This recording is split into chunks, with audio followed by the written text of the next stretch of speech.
Alright guys, it's turned out nice again. It's not a wig.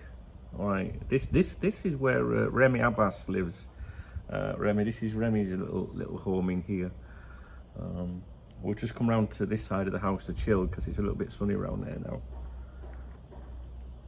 So we're trying to hide in the shade. How you doing? You alright? We'll be doing a live stream today at 5 o'clock UK time on here if you want to come along for a natter. What I would say is please don't bring Twitter nonsense to the live streams or any part of Cop Talk, to be honest with you. I hate it when people turn up and say, I've heard this, or I've been told this, and I think, no, you haven't. We've seen that earlier today. I know exactly where it comes from. Stop being silly. And I know it makes me sound miserable, but I'm looking out for you guys, yes? So we don't want that Twitter nonsense, And another thing is, when people say, can I trust this person? Do you reckon this? I mean, if you're having to ask those questions in the first place, you're probably, answering your own questions. Do you know what I mean? So you should only follow or listen to people that you trust. I don't understand it. And I've got to be honest with you, even the Cop Talk chat room on Telegram, t.me/Cop Talk chat. The guys in there are sharing stuff from these Twitter ITK accounts all the time, to the point where I just think, I can't be arsed with it. I don't want to listen to that shite. Do you know what I mean? So even I don't get involved in the debate because it does my head in. And I don't understand the obsession with it. I really don't. Stick to the credible people, or stick to the journalists that are maybe worth listening to, which is very hard, I know that. But, I've seen all this Mo Salah stuff, the people making claims of this bid going in, that bid going in. You just think, what a load of shite, you know what I mean? They're just chancing the situation. Oi, what are you doing? He's up to no good, that dog. So, right, we've got that out of the way. I do want to talk to you about the Mo Salah situation, actually. I was supposed to fly to England yesterday to see my daughter and grandson. I hadn't seen them for, I don't know how long, at least 6 months. A little bit longer, I think, to be honest with you. I can't remember the last time I saw my grandson. Do you know what? I don't even know if I've seen my grandson this year. That's terrible, isn't it? I mean, first of all, I've got a bad memory, but it's terrible that I haven't seen him. But I live overseas, and I was planning on seeing my daughter Charlotte. She's a Liverpool fan, and little Harry, my grandson, who has a Manchester City shirt at the moment. His dad supports Sunderland, his mum supports Liverpool, obviously, but he's got this Man City top on, and so have all his little mates, and it's like, what's that all about? And my daughter said to me, she says, well, his favourite players are there, and I'm like, tell him that players come and go. Stop being so fucking ridiculous. It was bad enough. I mean, yeah, it was bad enough the fact that he had a Sunderland shirt as well as a Liverpool shirt, but this is disaster, little bastard. Anyway, I'll catch up with him later. But the point is, I didn't go to England yesterday, and I rescheduled my flights because of the possible situation with Saudi Arabia, and Mo Salah, as Fabrizio Romano would fucking rant and rave. Mo Salah. God help us if Mo Salah's sold, because we'll be listening to Fabrizio rant and rave about that. It's just an old video that he did when he was talking about his contract, Mo Salah's contract, and he kept shouting Mo Salah throughout it. So if you're confused as to why we always go Mo Salah, that's why.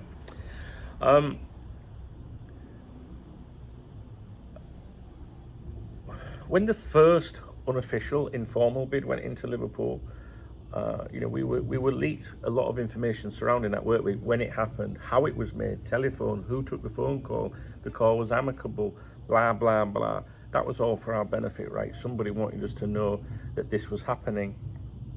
And my prediction was that we would hear of at least one more bid, be it formal or informal, possibly two. We've seen a lot of claims yesterday from these numpties on social media saying 220 million bids gone in, people saying 215, just clutching at stuff all the time. I think that when a credible suggestion of that happens, we will know about it from the people that are worth listening to, right? Not these numpties on Twitter. And I think that's part of the process that Liverpool want to play out to us as supporters, that we resisted. We did everything we could before we finally accepted something, if they go down that route. Now, you're probably wondering, will Mo Salah leave Liverpool Football Club? Right now, I have no idea. Nobody does. The manager doesn't know right now if he's going to leave Liverpool Football Club. Gordon doesn't. Boy George doesn't either. The new sporting director, he don't know what day of the week it is. So how would he know? So it's all about money. It's that simple, guys. And Liverpool will have named their price, you know, and that price, if it's met, if the valuation is met, and hard cash is put up for that amount, regardless of incentives and bonuses and possible achievements and things like that. If that hard cash amount is met, Mo Salah will be sold. It is that simple. And you might think, oh, they won't do that. You know, we've got no one. Bullshit. Everyone and everything has got a price. It really is that simple, guys. And I don't even know why I'm making a video about it, really, because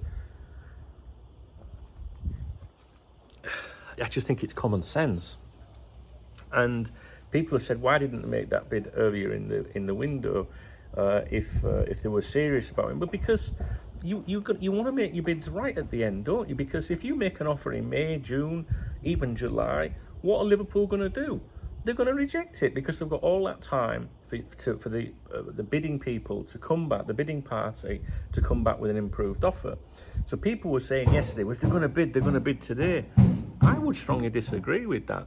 I think the Saudis would leave it to the last minute, because if they bid yesterday, what are Liverpool going to do? They're going to say, well, it's tomorrow yet. You know, what they're bidding today, there's a chance that they might improve on that on the next day, and then on their deadline day, right? So if I was the Saudis involved in this, I would be thinking, I'm going to try one more time, right, with a bid which I expect to be rejected, and then right at the death, I'll go in with something which will be a take it or leave it offer. Now, the thing is, the Saudis want him for that tournament out there now, basically. You know, they don't want him next year, they want him now. Now, I don't think there's a lot of pressure on Mo Salah to make this happen right now, because Mo Salah knows that the financial package that he will be offered right now will be the same as what he will be offered next year. I don't see him losing that. I think there will be pressure on the agent from Saudi saying, you know, this is if you can make this deal happen now, there's more in it for you personally. So there's more pressure on the agent to do that. Either way, he's going to be stinking rich from his slice of the deal. And I'm sure the Saudis will be giving it, well, what we're offering now, we can't guarantee we'll offer next year. But the agent's not going to be stupid. You know, he's going to know that they're going to come back next year, as our Liverpool Football Club. Now, if you're Liverpool Football Club, what you've got to do is, listen, put yourself in their position, right? What would you be thinking if you were Liverpool Football Club? You'd be thinking, well, we could really do with this money for a player of that age, but we also know that we haven't got that super signing that's going to appease the fans, which explains the panic move for Caicedo, in my opinion, and as to why that happened. Because it was out of the blue, it was a ridiculous amount of money, and I think Liverpool, if they'd have pulled that off, I think Mo Salah would have gone sooner, in my opinion. If you're Liverpool right now, if you're involved in the negotiation of a possible transfer, you're going to be saying, look, let's try and make this happen. I do apologise if I'm squinting, it's so bright out here. You're going to be saying, let's try and make this happen next year. You want him, we're happy to do the business. The player wants to move, we're all happy. Can we do it next year? Because that gives us time to not set the fans off and also not leave the manager short on options. But the Saudis, the Saudis are going to push for it now. And if you were the Saudis, what would you be saying? You'd be saying, well, we're offering you this now. We ain't offering you that next year if we've got to wait. So if Liverpool Football Club, surely, let's put this in simplest terms, if they were offering 200 million cash now, and you know that they're going to offer 125 next year, then you've got a difference of 75 million, and you have to say to yourself, do we need that 75 million, or is it worth keeping Mo Salah a little bit longer? It's a balancing act, right?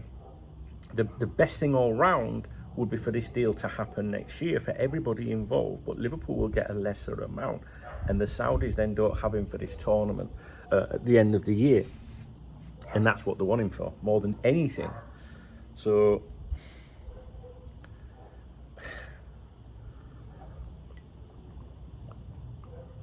my prediction is, and I don't think you have to be a brain surgeon to work this out, is that the Saudis will make one more offer, possibly today. I wouldn't have thought so. I don't know, maybe late this evening or early tomorrow. Liverpool will reject it, and then the Saudis will come in with the real offer, if that makes sense. And we see what happens. And I'm not going to be overcritical of the ownership. You can't predict this kind of thing, guys. You know, there's not much you can do. And, you know, the fans, just from talking to some of you guys on the stream last night, you know, we're even starting to be ridiculous ourselves. You know, like a player of that age, and people are now saying, well, if they offer 250 million upwards, and it's like, what planet are you on? Do you know what I mean? Like, I genuinely thought Liverpool would deal at 150, but I was told from people I trust not to underestimate the club. Now, that was in response to my 150, so I translate that as to I don't underestimate the club. They're looking for way more than that. So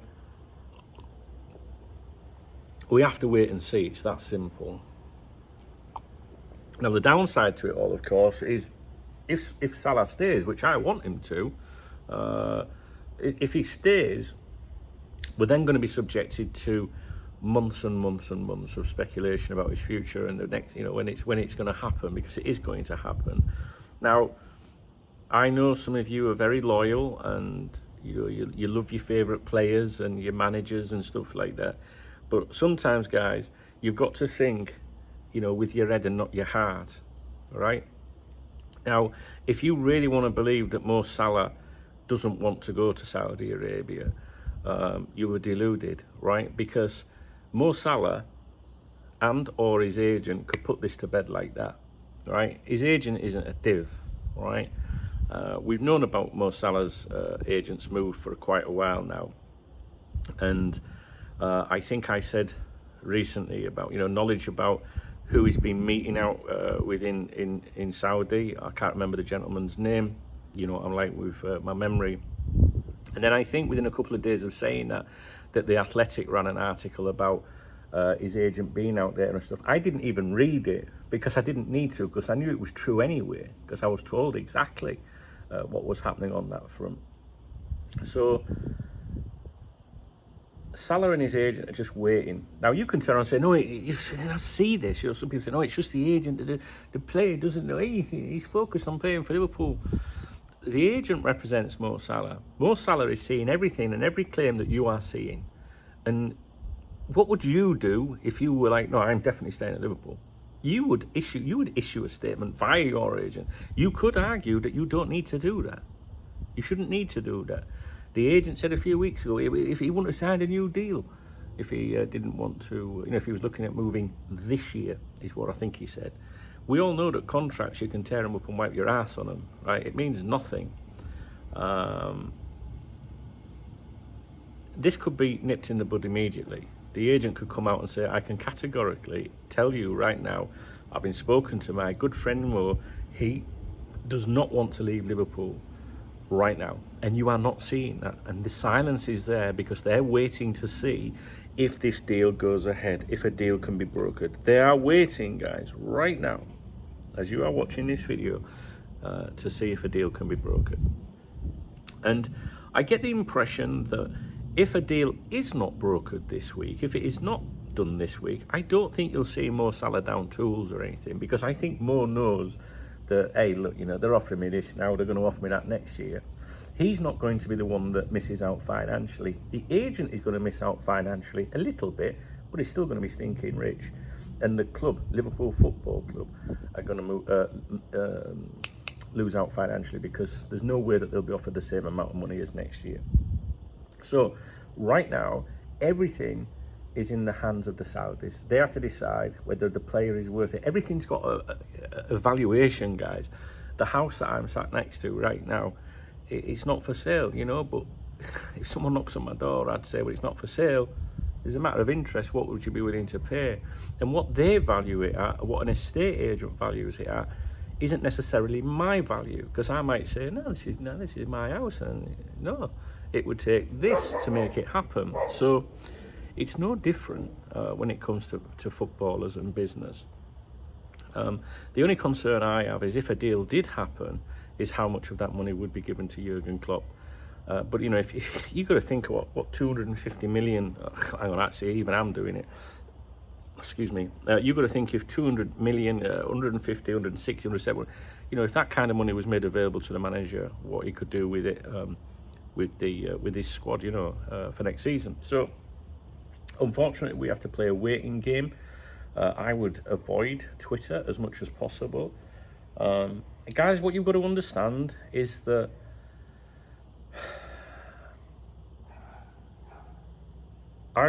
this is what I do, and I've done it since the 1990s online, right?